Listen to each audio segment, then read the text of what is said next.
السلام عليكم ورحمة الله تعالى وبركاته المتتبعين الكرام، مرحبا بكم معي في القناة وفيديو جديد.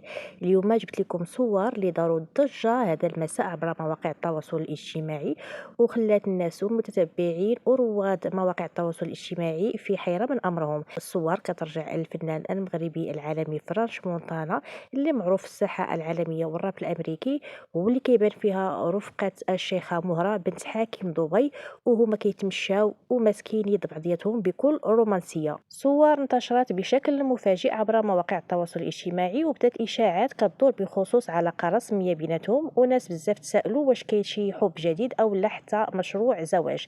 فرانش مونتانا ما عطاش أي تصريح رسمي لحد الساعة، وحتى الشيخة مهرة نفس الشيء. وعلى حسب ما كيروج بعض المقربين منه كيأكدوا أن العلاقة فعلا بدات منذ مدة قصيرة وقدرت تكون جدية. الموضوع داير ضجة عبر الانستغرام والتيك توك، والناس تقسموا بين اللي فرحان وبين اللي مصدوم من هذه العلاقة، خصوصا أن العلاقة كتجمع بين نجم عالمي وشيخة إماراتية من العائلة الحاكمة. شنو رأيكم في هذا التصاور؟ واش فعلا غادي نشوفوا فرانش مونتانا عريس في قصر المكتوم، ولا الصور مجرد صداقة عادية؟ خليو لي رأيكم في التعليق، ما تنسوش اللايك والاشتراك في القناة باش دائما يوصلكم كل جديد.